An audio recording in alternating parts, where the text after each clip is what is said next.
feste ebraiche dice uno distingue, non distingue, non ci sono problemi, non è più una cosa obbligatoria. Ma quando invece parla di sabato del 7° giorno della settimana, quindi non festa delle 7 feste ebraiche che cadevano una volta all'anno, quelle 7 feste. Quando parla della festa più grande, quella che cade dopo 6 giorni, la festa del 4° comandamento, sabato settimanale, dice così, nelle sue epistole che venivano lette e copiate in tutte le comunità dell'impero romano, Ebrei capitolo 4, Nuovo Testamento, scrive Paolo: in qualche luogo, infatti, a proposito del 7° giorno, egli disse così: e Dio si riposò nel 7° giorno da tutte le sue opere. E alla fine del capitolo conclude: resta dunque un riposo di sabato per il popolo di Dio. Quale? Quello della settimana. Quello del 7° giorno che viene dopo 6 giorni di lavoro. Quindi non disse resta dunque il sabato per gli ebrei e per noi giudei, e per voi nell'altra comunità lasciate perdere. No, disse per il popolo di Dio, che nelle comunità adesso sono di tutte le nazioni, ebrei, giudei, non giudei. E dice sabato del 7° giorno, quello resta ancora, fa parte dei 10 comandamenti. 10 comandamenti non vengono annullati con la morte del Messia. Quindi insegnavano così. E lui stesso disse che il Signore del sabato di tutti i 7 giorni proclamò uno come suo, che il Signore del sabato è dato per l'uomo. E disse che l'uomo non è creato per essere schiavo del sabato, perché il mio popolo ebraico, i giudei, appesantivano sabato, mettevano un sacco di regole che non sono scritte nelle 5 libri di Mosè. Nel 4° comandamento non è vietato che non puoi mangiare di sabato, apparecchiare, portare da mangiare. Nel 4° comandamento non è vietato che se c'è una persona malata li devi assistere, c'è scritto aiutare i malati, emergenza, dare da mangiare al tuo nemico. E se sabato gli dai da mangiare. Se vedi l'asino del tuo nemico caduto sotto il peso, non fare finta di non vedere, aiutalo. Quindi aiutarle e sopperire a togliere le sofferenze degli animali, degli uomini, di sabato non è vietato il lavoro ordinario. Quindi è stato dato per beneficio degli uomini, non solo degli ebrei, di tutti gli uomini, e dice sabato è fatto per l'uomo. Ha fatto vedere in che maniera viene osservato, festeggiato il sabato, riposandosi dal lavoro ordinario, aiutando malati, facendo opere del bene, festeggiando un giorno di gioia, un giorno in cui in maniera particolare si prega anziché rispetto agli altri giorni, un giorno, visto che c'è più tempo, si va nell'assemblea, che si fa la lettura e si fanno dei canti ed orazioni quel giorno con le persone e così via. È un giorno particolare. E infatti i suoi discepoli, testimoni oculari, ecco questo ebreo Paolo, scrive alle comunità, e le sue epistole venivano copiate nell'impero romano, Ebrei capitolo 4, Nuovo Testamento tradotto dal greco, chi infatti è entrato nel suo riposo, si è riposato anche egli delle proprie opere come Dio dalle sue, parlando del 7° giorno, sabato e la settimana. E sentite cosa dice: diamoci da fare dunque per entrare in quel riposo, affinché nessuno cada seguendo lo stesso esempio di disobbedienza, come giudei e ebrei nel deserto. A volte alcuni rifiutavano, erano testardi, non volevano festeggiare questo giorno di riposo e facevano delle cose e così via. Quindi dice, attenzione, riguardo il 7° giorno, su quello diamoci da fare. E l'altra cosa, sul 2° comandamento, sul 2° rigo, non solo il 4°, non solo il 4° comandamento del Decalogo, 2° comandamento riguardo adorazione e statue, insegnavano così. Lui nell'Areopago, in Grecia, ad Atene, diceva così: non dobbiamo stimare che la deità sia simile a loro, o all'argento, alla pietra, o alla scultura d'arte e di invenzione umana. Ma ora, passando sopra ai tempi dell'ignoranza, Dio comanda a tutti gli uomini e dappertutto che si ravvedono. Dice, ok, avete adorato le statue, facevate le cose che non sapevate. Dio passa sull'ignoranza. Quindi quando uno nell'ignoranza festeggia un altro giorno di riposo, Dio passa sopra. Quando uno nell'ignoranza prega davanti alle statue, Dio passa sopra. Non lo sa. Accetta quello con tutta la sincerità, come se fosse una cosa ottima, buona e non ci sono problemi. Però quando c'è la conoscenza e la rivelazione, e come dicevano i suoi discepoli, dice: se mi amate, osserverete i miei comandamenti, non più quella ignoranza e così via. E loro dicevano, ovunque andavano nell'impero romano, lui disse, insegnate loro di tenere solo le cose che io vi ho comandato. Prima di battezzare le persone dovevano insegnare le cose, dice, solo che io gli ho comandato, che io vi ho detto. Ecco perché testimoni oculari erano importanti apostoli, perché insegnavano quello che lui ha detto. Si doveva seguire solo quello che lui ha insegnato. E ha insegnato e citato le cose della Tanakh ebraica, non l'ha mai abolita. E quindi solo questi insegnamenti, prima di essere battezzati, mettevano in pratica queste cose qua. E guardate qui, tra 500 ottime copie, questa per esempio è la pagina in base a quelle 500 ottime copie in cui testimoni oculari dicevano in greco a diverse comunità questi testi qua, cioè voi non siete più forestieri né ospiti, ma siete concittadini e membri della famiglia di un popolo unico di Dio, edificati, guardate su che cosa? Sul fondamento degli apostoli, quindi Nuovo Testamento e i Vangeli. Apostoli cosa dovevano insegnare? Quello che lui ha comandato, non insegnamenti umani, sono fuori. Quindi siete basati sulle parole che gli apostoli hanno detto, quindi Nuovo Testamento, le loro epistole e i Vangeli, ma siete anche un altro fondamento, siete edificati sul fondamento degli apostoli e dei profeti, la Tanakh ebraica, quello che Gesù racconta anche nelle sue parabole agli altri. Chi non osserva e non presta attenzione alle parole di Dio che ci sono nei libri di Mosè e profeti, non accetterà neanche le parole e testimonianze di un essere umano che risorge dai morti per dirgli di seguire Dio. Quindi l'importanza è importante sia Antico Testamento, la Bibbia ebraica, la Tanakh, e Nuovo Testamento, gli Apostoli, essendo Gesù Cristo stesso la pietra angolare su cui tutto edificio è ben collegato e cresce. Quindi questo è l'unico fondamento che le prime comunità in tutto impero romano seguivano, e le parole sue e Tanakh. Ecco perché cristiani per 4 secoli erano fedeli a questa trasmissione, e tutti i cristiani, giudei messianici con gli altri popoli nelle comunità, non hanno, nei luoghi dove pregavano, avuto né adorazione e ne furono trovati né immagini né statue, e osservanza del Shabbat settimo giorno fu conosciuta. E cosa interessante è questa, dice così: poiché essi stessi raccontano di noi quale sia stata la nostra venuta tra voi e come vi siete convertiti dagli idoli a Dio, per servire al Dio vivente e vero. Quindi, è vero, ha preso le colpe su di sé, ma una volta se avevano amore seguivano i comandamenti suoi, quelli di Dio originali, di Gesù. E i suoi discepoli, nell'epistola, si vede traduzione dal greco, nelle epistole di Apostolo Giovanni, testimone oculare ebreo, in tutte le comunità lette e copiate, diceva così: non vi diamo un comandamento nuovo, vi diamo quel comandamento antico, quelli antichi che ci sono dati già prima. Sono 10 parole di espressione su amore, riassunti su 2 tavole in 2 parole: ama Dio e prossimo, ma sono quelli 10 originali. Ecco perché mettevano in pratica. Quindi idoli niente, adorazione di Dio.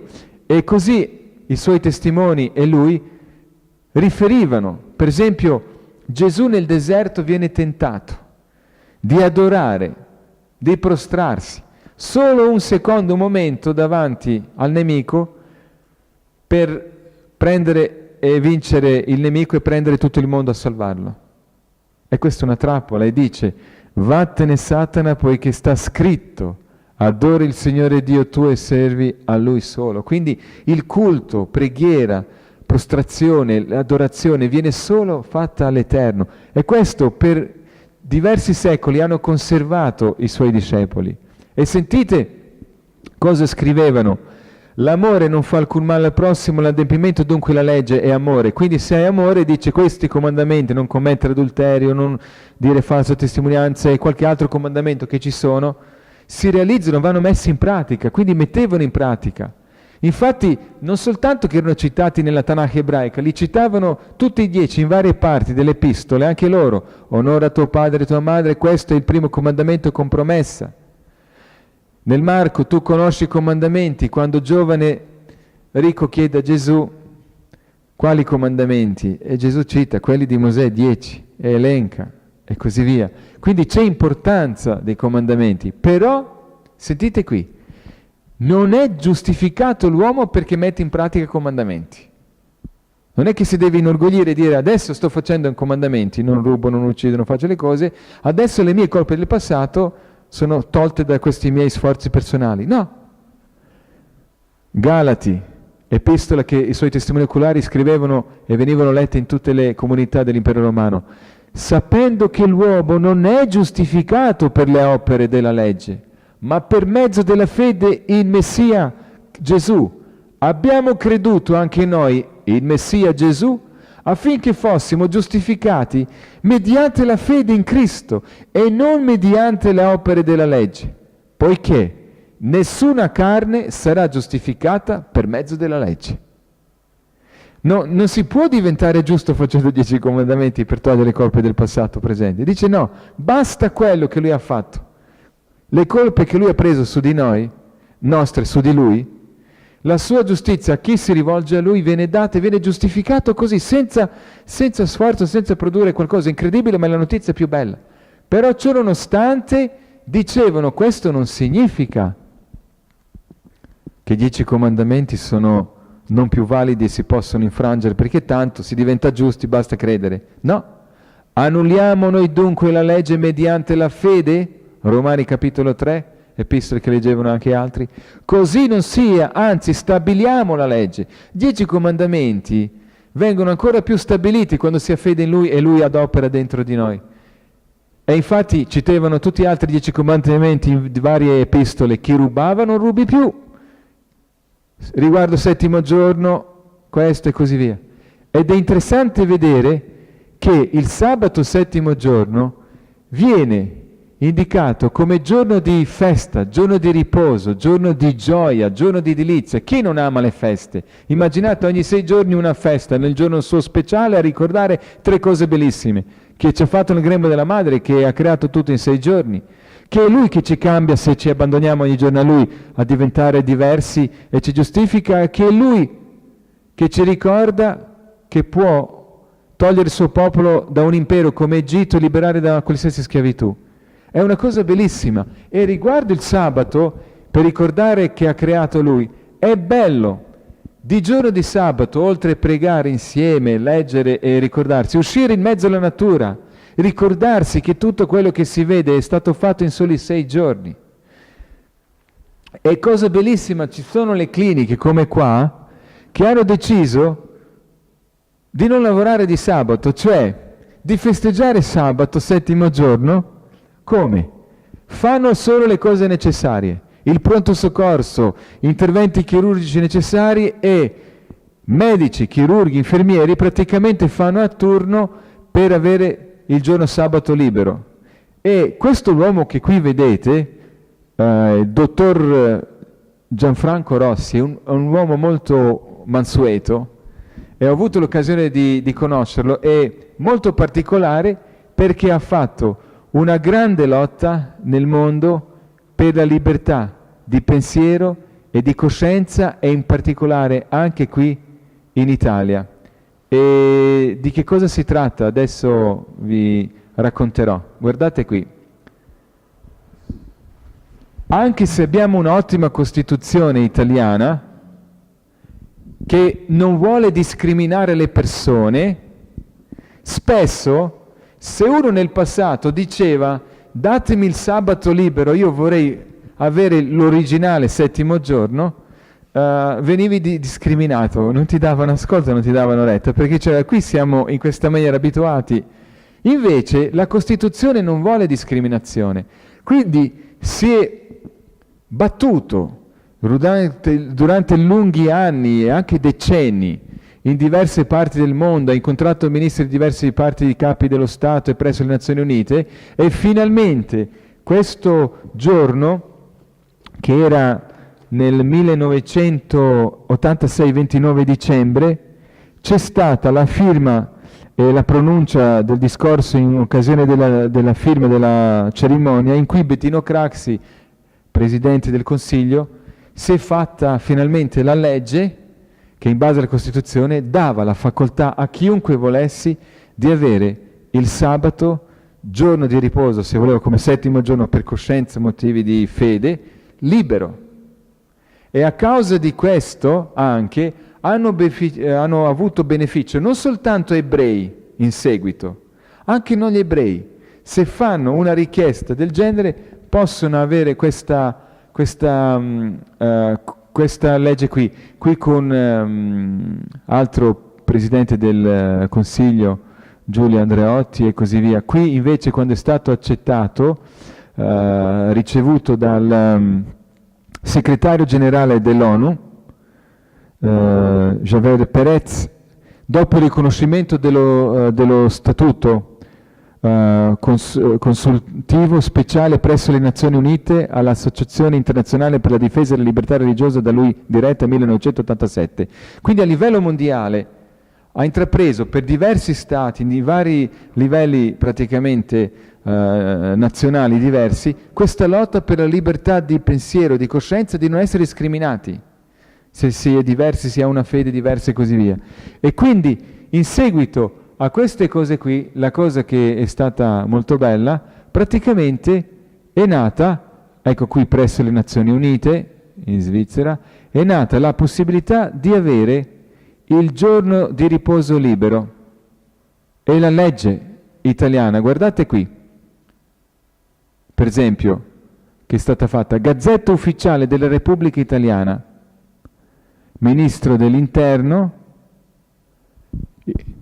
vista la legge dell'89, quindi in seguito a questo che è stato fatto nell'86, anche gli ebrei hanno avuto benefici a causa di questa legge italiana, la legge del sabato, riconoscimento di avere sabato, giorno di riposo, che diventa una legge italiana. La Repubblica Italiana riconosce agli ebrei il diritto di osservare il riposo sabbatico che va mezz'ora prima del tramonto del sole del venerdì ad un'ora dopo il tramonto del sabato. Gli ebrei dipendenti dallo Stato, da enti pubblici o da privati o che esercitano attività autonoma o commerciale, i militari e coloro che sono assegnati al servizio civile sostitutivo hanno diritto di fruire su loro richiesta, se fanno richiesta sì, se non fanno richiesta anche se c'è legge no, del riposo sabbatico come riposo settimanale. Tale diritto è esercitato nel quadro della flessibilità dell'organizzazione del lavoro. In ogni altro caso le ore lavorative non prestate il sabato sono recuperate la domenica o in altri giorni lavorativi senza diritto ad alcun compenso straordinario. Restano comunque salve le imprescindibili esigenze di servizi essenziali previsti dall'ordinamento giuridico. Nel fissare il diario di prove di concorso, le autorità competenti terranno conto delle esigenze del riposo sabbatico. Nel fissare il diario degli esami, le autorità scolastiche adotteranno in ogni caso opportuni accorgimenti onde consentire ai candidati ebrei che ne facciano richiesta di sostenere in altro giorno prove di esame fissate il giorno di sabato e così via e così via. E non solo, perfino anche delle festività per Pasqua, Pentecoste, Capodanno ebraico, Yom Kippur, giorno di espiazione, la festa delle capanne e la festa della Torah e così via. E cosa interessante, non soltanto che fu fatta la legge per ebrei, anche non ebrei italiani di altre nazioni, c'è un'altra legge del sabato qui della Repubblica Italiana che permette a coloro che credono nel ritorno di Messia e non sono ebrei di nascita. Io ho avuto possibilità di chiedere sabato in base alla legge per gli ebrei, mi hanno dato in diversi posti di lavoro, ma qui si dice anche non ebrei, c'è questa legge del 22 novembre 88, numero 516, che va a regolarizzare i rapporti tra lo Stato italiano e l'Unione Italiana delle Chiese Cristiane Adventiste il settimo giorno, quindi anche per non ebrei che vogliono fare il sabato settimo giorno, adesso c'è la legge che dà la facoltà praticamente anche ai non ebrei la possibilità di avere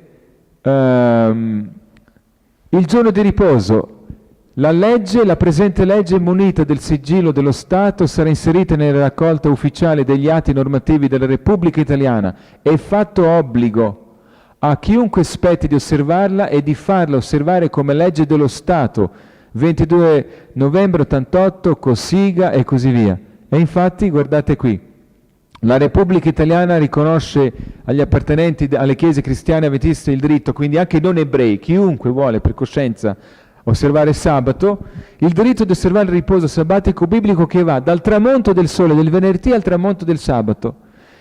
Gli avventisti dipendenti dello Stato, da enti pubblici, quindi anche non ebrei, qualsiasi persona che chiede il riposo sabbatico o da privati o che esercitano attività autonoma o commerciale o che siano assegnati al servizio civile sostitutivo hanno diritto di fruire su loro richiesta sempre del riposo sabbatico come riposo settimanale. Tale diritto ripete le stesse cose di sabato, le ore lavorative non prestate durante la settimana si possono fare domenica o se non è possibile in altri giorni senza compenso straordinario, e assenze giustificate nelle scuole e così via, militari e così via.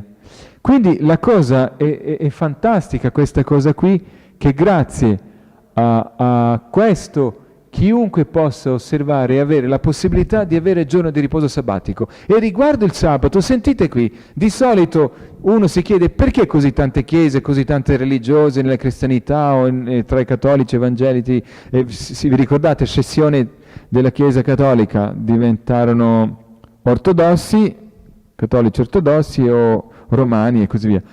C'è su una cosa che sono molto d'accordo tutti quanti, riguardo questione del quarto comandamento, sabato e domenica. Sentite cosa dicono battisti. Non c'è nessuna evidenza scritturale del cambiamento della istituzione del sabato dal settimo al primo giorno della settimana. Manuale Battista.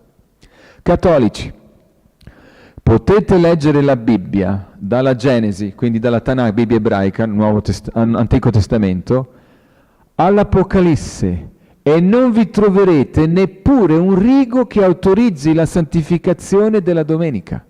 Cardinale James Gibbons, La fede dei nostri padri.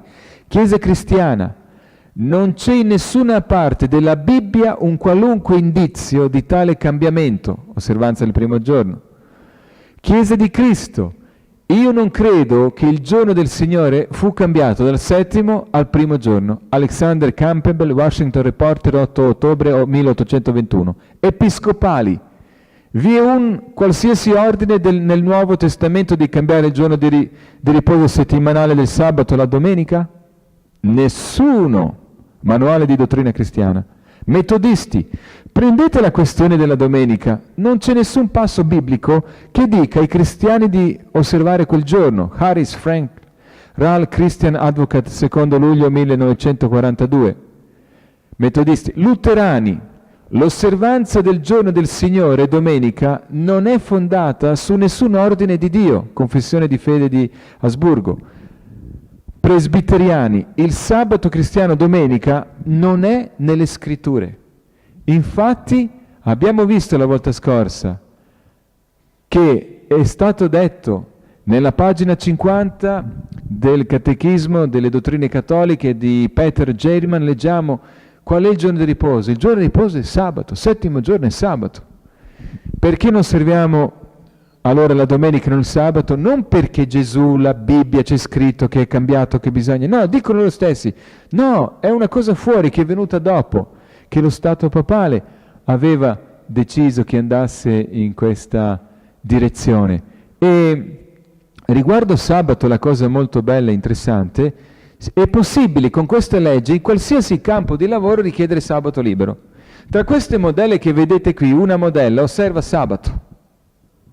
Questa modella qui che vedete, ma non solo nel campo della moda, in qualsiasi altro lavoro ci sono dei piloti che pur hanno dei turni diversi e hanno richiesto e ottenuto, e la possibilità c'è di ottenere sabato libero.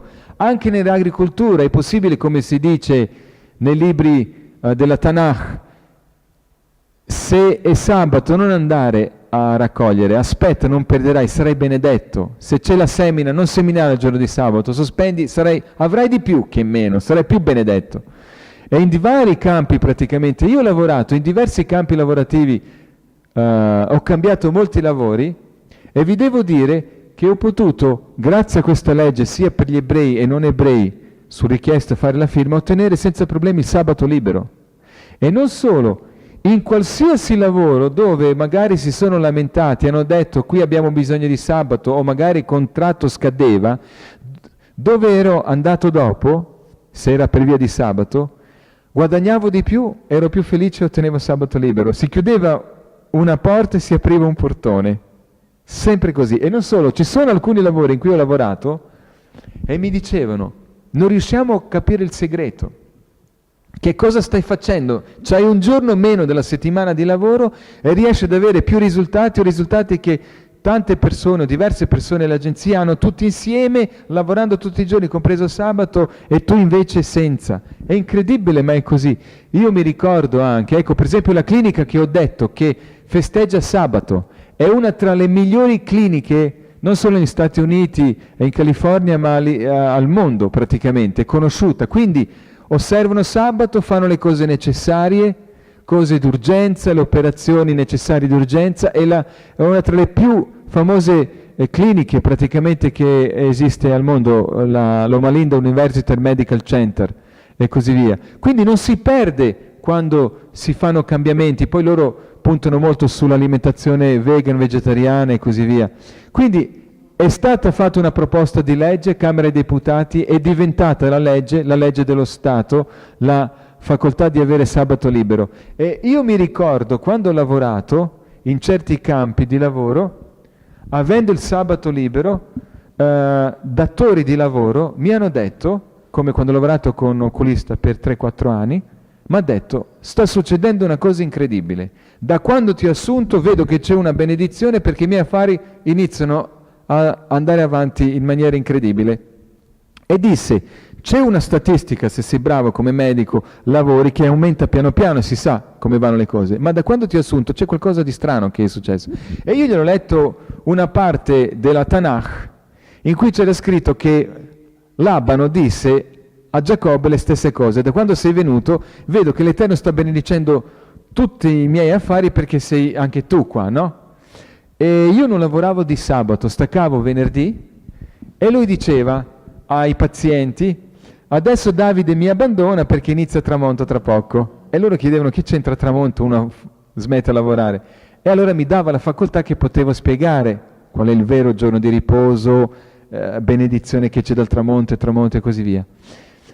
Alla fine, mio oculista, perché gli ho detto, se vuoi che facciamo, io sono disponibile a lavorare gratis di sabato, facciamo i casi urgenti tutto il giorno gratis.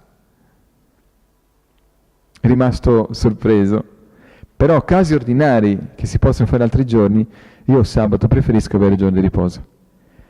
Sapete cosa è successo? È successo che ha visto che da quando siamo arrivati le cose sono andate in meglio, che ha deciso non solo che non lavoriamo sabato, non lavoreremo né venerdì né sabato né domenica, per come ha visto i progressi che c'erano. L'altra cosa, nel ristorante dove ho lavorato per un periodo, praticamente davo il benvenuto alle persone, spiegavo i menù in un ristorante che aveva 4 tipi di cucina diversa e così via, si erano resi conto che la benedizione e le cose andavano avanti, nonostante che non lavoravo di sabato, che hanno accettato che io continuassi a lavorare e mi volevano fare socio di quel ristorante per non perdere più, anche se eravamo diversi camerieri lì, perché mi hanno detto che si sono resi conto da quel momento che sono arrivato, nonostante che non lavorassi sabato, anche i loro affari sono andati in avanti. Ed è una cosa interessante, ma è proprio così, in qualsiasi campo sia del lavoro, sabato si può ottenere, e non solo. Per esempio, nell'agricoltura in particolare dice, se tu ti fermi, non fai raccolte, semini nel giorno di sabato, se sei con me, l'Eterno benedirà su ogni cosa dove tu metti la mano, quel progetto e così via. Quando abbiamo raccolto l'anno scorso e abbiamo fatto la raccolta delle olive, abbiamo portato l'olio, è uscita l'analisi dell'olio 0,1% di acidità, quindi ultra extravergine. I contadini, dopo analisi che c'erano altri contadini salentini, sono girati verso di me e mi hanno detto, ma che olive ci avete? Ho detto, guardate, le olive come vostre. E tra le cose indicate riguardo all'agricoltura dice, porrà la benedizione anche sul tuo olio, sarà benedetto. E hanno detto non è possibile, dice che cos'è l'acqua distillata 0,1 o 0,3? E la detta diceva no, è un olio, si vede una fragranza incredibile, altro che l'acqua distillata. Qualsiasi campo in cui lavoriamo, se uno tiene il sabato non perde ma riceve, fa un giorno meno ma riceve molto di più, oltre la salute, staccare, non parlare di problemi, avere una festa per gioire e così via. Tra queste modelle, una modella, questa qui, ha deciso di non perdere il segno, ha deciso di non lavorare più di sabato e di non sfilare più di sabato. Questa modella ha deciso di avere quel segno che ha detto: se tu tieni sabato, fai la festa, è un segno tra te e me, e che io sono tuo e tu sei mia. Ha deciso di non perdere questo segno. Immaginate agenzie di moda, come avete visto sfilate a livello internazionale, Moschino e così via, che si sentono rifiutare, scelgono da cataloghi delle agenzie le modelle, dicono questa la vogliamo, dice questa non si può perché sfilate venerdì oppure sabato. Aumentiamo prezzo, no, non si può comprare e vendere. È incredibile ma è così. Questa modella che vedete di là, la sfilata per Moschino, oppure di qua in mezzo, o qua, è la mia sorella. Fa lo Shabbat, è molto felice, e lei praticamente si è sposata col pilota. Quando parlavo dei piloti, è possibile anche lui osserva Shabbat il sabato e quindi ci tiene ad avere questo segno e così via. Quindi è possibile in vari campi festeggiare il sabato e avere la benedizione. Io mi ricordo un mio amico dell'isola d'Elba che aveva studiato le scienze forestali a Firenze ed era ateo. E questo amico ateo aveva detto così: ero bestemmiatore di primo ordine, di primo grado. Ero fiero delle mie convinzioni ateistiche, pieno di repulsione verso qualsiasi forma di religione, qualsiasi cosa, proprio una cosa incredibile. Ho visto questi manifesti volantini su Roti Mar Morto, ho deciso di venire perché gli piacevano. Quando ho scoperto la storia sulle profezie, su tutte le cose rivelate, su prove scientifiche, archeologiche, reperti, è rimasto colpito, ha capito che è una cosa straordinaria, gli è piaciuto, ha iniziato come un tesoro, leggere, approfondire. Alla fine lo sapete cosa ci ha confidato? Che è rimasto sorpreso dei rotoli che rivelano di cosa sarebbe accaduto, dove sono 10 parole originali, e ci ha detto una sua esperienza. Da quando ho smesso di studiare di sabato, un giorno di meno per lo studio nella settimana, ho iniziato a dare più esami di prima. Prima studiavo tutti i giorni e facevo meno esami, adesso faccio meno un giorno di studio e sto dando più esami. È incredibile così. Non soltanto che è la festa più importante di tutti i rotoli che esiste, festa che ebrei festeggiavano.